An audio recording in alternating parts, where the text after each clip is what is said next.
It was a beautiful summer day.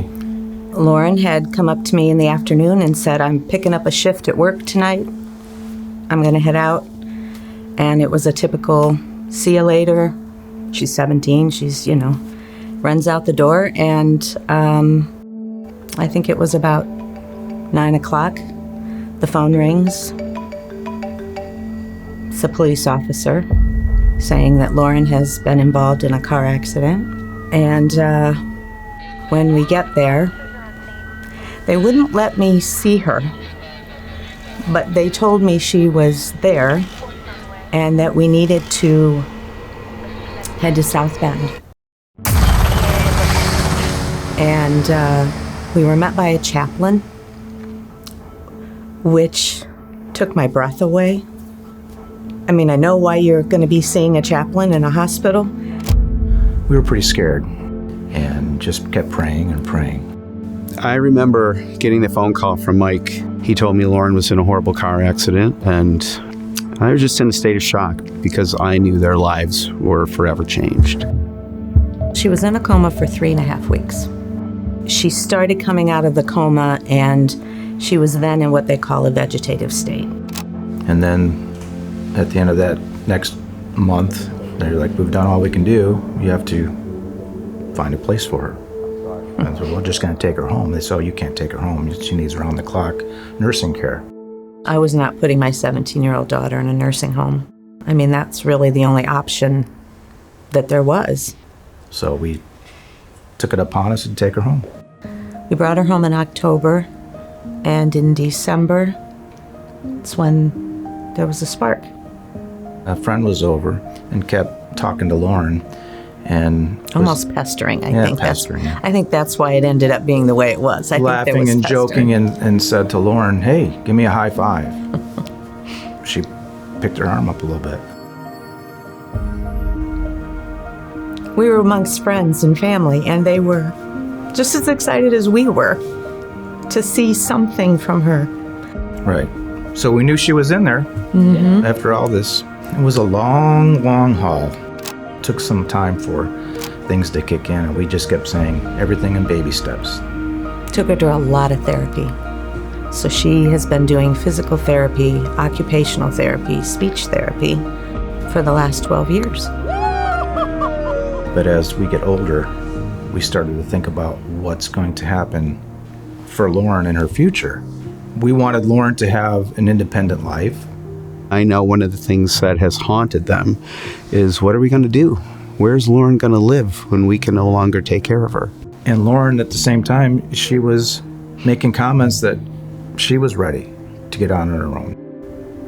And so we decided to reach out to Shering Meadows just to see, because it's close to home. I reached out to Mr. Harmon. We met, and we told him our story. When Michael and Tanya came to my office and they started telling me the story of Lauren, I'm going, gosh, I don't know if we can help you, but let's see what we can do. He said, well, I'm not sure that Shering Meadows is a good fit for you, but I know a lot of people, and I would try to help find a place.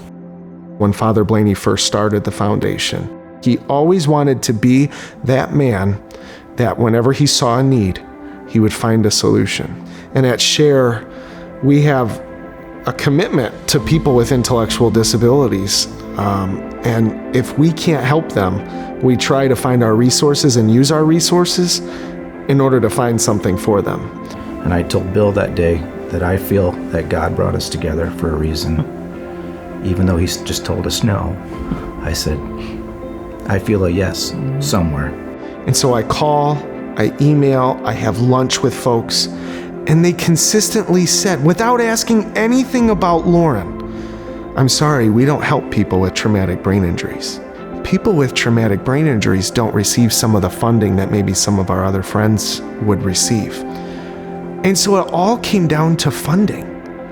And that just didn't feel right. You know, when you make a commitment to helping people with intellectual disabilities, that doesn't mean somebody that has an intellectual disability from birth.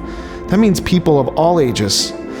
And so when we realized that, we said, well, we have to do something. So the no a few months later turned into a maybe.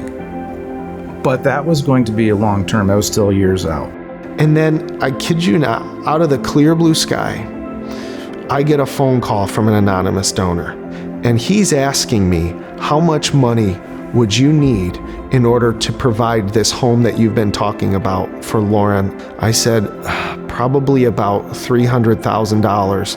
And he says, you've got your $300,000. When can you start construction? We saw the need. And now we found a solution. And the rest is history.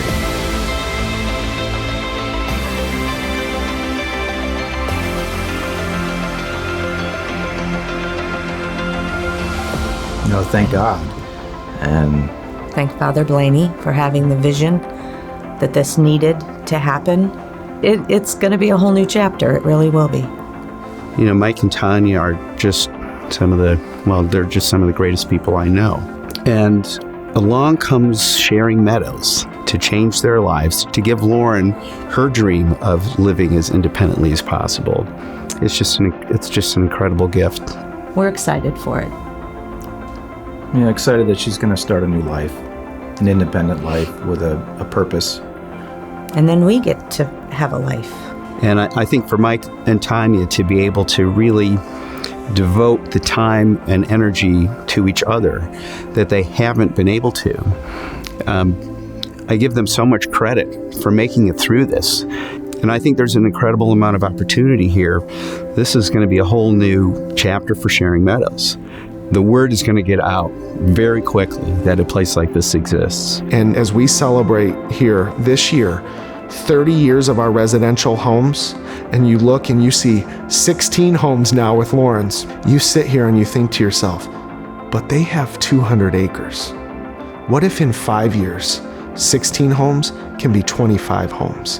What if in 10 years, 25 homes can be 30 homes, 40 homes, 50 homes? I think it's going to be very exciting to drive through here in 10 years and see all that's happened because of the groundbreaking efforts that are happening right now. I'm incredibly grateful to those people that have supported Share from the very beginning. It truly does take a village to grow an organization like Share.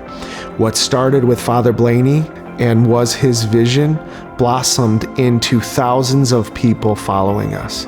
And we need every single person. It's because of you that Lauren is going to call Sharing Meadows home.